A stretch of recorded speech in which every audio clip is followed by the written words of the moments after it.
Hello friend, मेरा नाम अरुण कुमार मौर्य है। आज हम लोग कक्षा 12 जीव विज्ञान चैप्टर नंबर 4 जिसका नाम है वंशागति और विविधता के सिद्धांत को हम पढ़ेंगे। लघु उत्तरीय प्रश्न का प्रश्न नंबर 3। लिंग निर्धारण क्या है? मधुमक्खियों में, किसमें? मधुमक्खियों में लिंग निर्धारण समझाइए। लिंग निर्धारण समझाइए। पहले हम लिंग निर्धारण की परिभाषा समझ लेते हैं। लिंग निर्धारण वह प्रक्रिया है, शब्द पे ध्यान देना, लिंग निर्धारण वह प्रक्रिया है जिसके द्वारा यह निश्चित होता है कि एकलिंगी जंतुओं में लैंगिक जनन में उत्पन्न होने वाला नया प्राणी नर है अथवा मादा। यानी इसकी सीधी परिभाषा यह हो सकती है कि लिंग निर्धारण वह विधि होता है जिसके द्वारा हम ये पता लगाते हैं कि वो सेक्सुअल रिप्रोडक्शन के द्वारा या लिंगी जनन के द्वारा वो नर बनेगा कि मादा बनेगी। इसको जानने की जो विधि होती है उसी को हम लिंग निर्धारण कहते हैं। ठीक है, इसको देने वाले कौन वैज्ञानिक? हेंकिंग नामक वैज्ञानिक थे। ठीक है, अब हम बात करते हैं कि मधुमक्खियों में कैसे होता है। तो इसको देखिए, हम पहले समझा देते हैं, फिर उसके बाद में लाइन बाय लाइन पढ़ा रहे हैं। लाइन बाय लाइन बाद में पढ़ा रहे हैं, पहले हम समझा देते हैं। इसको समझाने के लिए पहले हम चलते हैं। देखिए कि जो मधुमक्खी होती है, तो मधुमक्खी एक मादा मधुमक्खी, नर मधुमक्खी। तो इसकी खासियत ये होती है कि मादा जो मधुमक्खी होती है उसका क्रोमोसोमल नंबर 2n होता है, और जो नर होता है उसका क्रोमोसोम नंबर कितना होता है? n होता है। क्रोमोसोम को हिंदी में गुणसूत्र कहते हैं। ठीक है, तो इसका गुणसूत्र कितना है? 2n है। किसका? मादा का गुणसूत्र 2n है और नर का कितना है? n। ठीक है, ठीक है।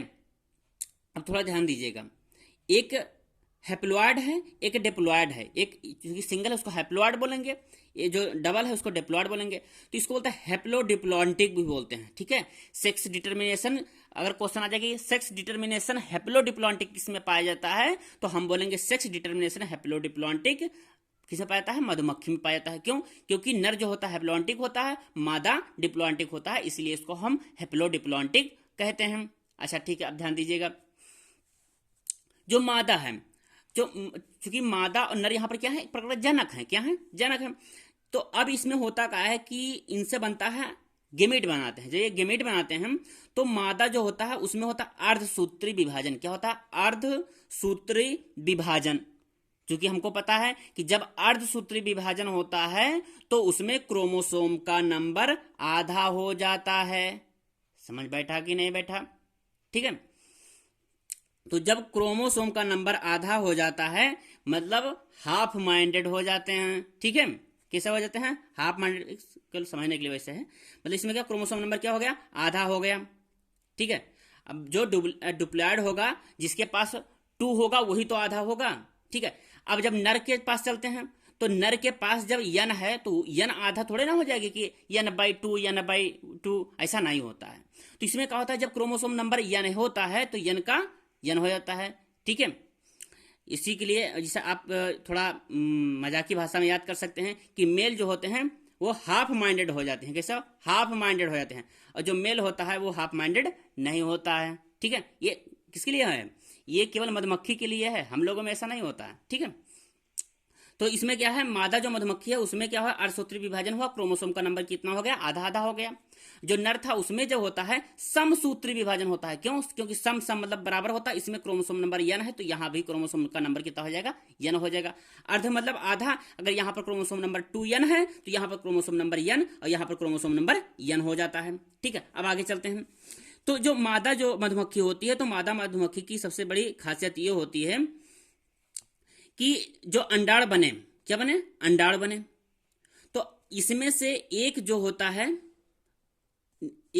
निषेचन नहीं करता है, एक निषेचन करता है। तो जो निषेचन नहीं होता है, जिस अंडाण में निषेचन नहीं होता है, यानी अनिषेचन। आ मतलब क्या चीज होता है? अनिषेचन। ध्यान दीजिएगा, अनिषेचन। आ मतलब होता है अनुपस्थित, मतलब उसमें निषेचन नहीं होगा।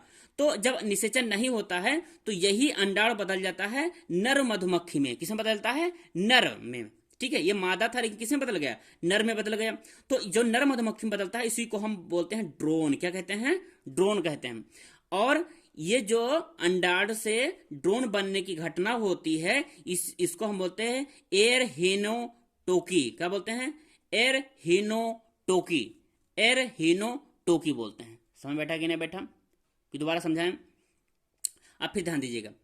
एक तो जिसमें निषेचन नहीं हुआ, ठीक है, एक में निषेचन होता है। तो निषेचन किसके साथ? जो नर होता है, ठीक है, नर होता है। तो नर में यहां पर क्या शुक्राणु बना? किसके द्वारा? समसूत्री विभाजन के द्वारा। तो ये शुक्राणु और ये अंडाणु आपस में क्या करते हैं? निषेचन करते हैं। क्या करते हैं? निषेचन। निषेचन करने के बाद में टूयन बन जाता है। और जब जैसे टूयन होगा समझ लेना कि वो क्या चीज होता है? मादा बनेगी। कैसे बनेगी? मादा बनेगी। तो इसमें देखिए मादा निषेचन होने के बाद में कि तो रानी बनेगी या फिर श्रमिक बनेगी। अब डिपेंड यह करता है कि भोजन है कि नहीं है। ठीक है, यदि भोजन उपस्थित है, ठीक है, तो जो भोजन उपस्थित है, कैसे? ज्यादा मात्रा में भोजन उपस्थित है तो ये जो फीमेल है ये रानी होगी। क्या होगी? रानी होगी। अगर भोजन क्या है? भोजन की कमी है, मतलब भोजन कम मात्रा में उपस्थित है या नहीं है, तब यही जो टूयन मादा है यह बन जाएगी श्रमिक बन जाएगी। क्या बन जाएगी? श्रमिक। समझ बैठा कि नहीं बैठा? जब चूंकि यहां पर निषेचन हुआ, एक क्रोमोसोम निषेचन हुआ, एक क्रोमोसोम किससे आया? फीमेल से आया, मादा से आया। एक किससे आया? मेल से आया। तो ये दोनों जब निषेचन किए तो टूयन क्रोमोसोम मादा मधुमक्खी बनी कि तो रानी बनेगी या फिर श्रमिक बनेगी। रानी कब बनेगी? यदि भोजन उपस्थित है तो रानी बनेगी, और यदि भोजन की कमी है तो वो श्रमिक बनेगी। तो अब समझ बैठा कि रानी और श्रमिक जो मधुमक्खी बनती हैं तो ये किस पे डिपेंड करता है? भोजन के उपस्थित है कि भोजन उपस्थित नहीं है। समझ बैठा कि नहीं बैठा?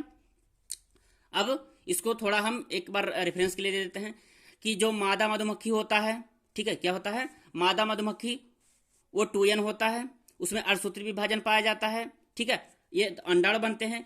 एक में जो होता है अनिषेचन होता है तो वो नर मधुमक्खी जिसको ड्रोन कहते हैं। ठीक है, और जो मादा मधुमक्खी होता है इसमें क्या चीज हुआ?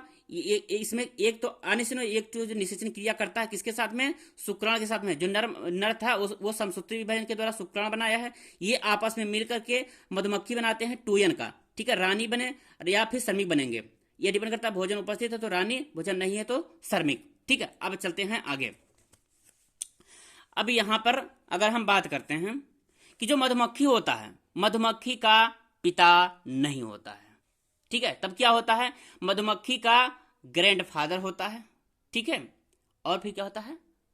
और ग्रैंड मदर होता है। अब चलिए आगे देखते हैं।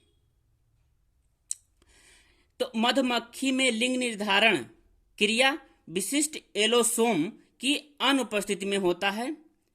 इसे हम हेप्लोडिप्लॉइडी कहते हैं। क्यों? क्योंकि हेप्लोडिप्लॉइडी क्यों कहते हैं? हेप्लोडिप्लॉइडी इसलिए कहते हैं क्योंकि क्रोमोसोम नंबर जो एन था मेल का था, 2n किसका था? फीमेल का था। तो मेल हाफ था मतलब हेप्लॉइड, और जो फीमेल था डिप्लॉइड थी, इसलिए इसे हेप्लोडिप्लॉइडी कहते हैं। ठीक है, अब आगे चलते हैं। अब यहां पर देखिएगा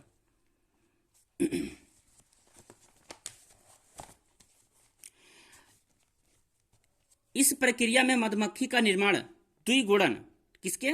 द्विगुणन युग्मक से होता है। नर मधुमक्खी, देखिए नर मधुमक्खी सीधे अंडाणु से बनते हैं।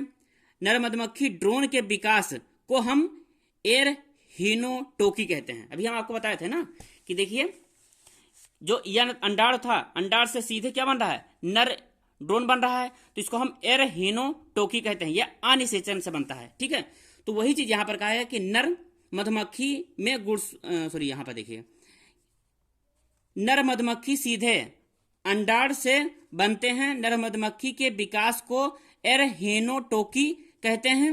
नर मधुमक्खी में गुणसूत्रों की संख्या कितनी होती है? n होता है। मादा मधुमक्खी पोषण के आधार पर रानी बनेगी या फिर श्रमिक बनेगी। ठीक है, पोषण मतलब होता है भोजन अगर उपस्थित है तो रानी बनेगी, भोजन कमी है तो श्रमिक बनेगी। ठीक है, भिन्न हो जाती है।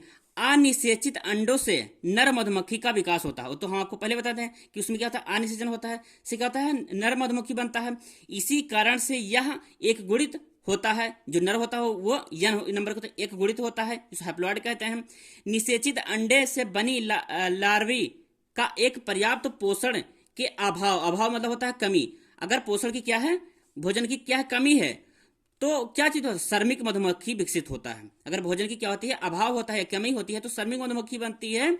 यदि निषेचित अंडे से बने लार्वा शाही जेल, शाही जेल मतलब भोजन है, ठीक है, जिसको रॉयल जेली कहते हैं, अगर रॉयल जेली ज्यादा मात्रा में है, यानी भोजन ज्यादा मात्रा में है, निरंतर पोषण होते रहते हैं, तो रानी मक्खी विकसित होती है। ठीक है, जो भोजन रॉयल जेली जो है ज्यादा मात्रा में, भोजन ज्यादा मात्रा में, तो रानी मक्खी बनेगी, अगर भोजन कम है तो श्रमिक मधुमक्खी बनेगी। ठीक है, जनन की क्षमता केवल रानी मधुमक्खी में होती है और किसी में नहीं होता है। तो जनन की क्रिया किस में होता है, केवल रानी मधुमक्खी में होता है। थैंक यू, धन्यवाद।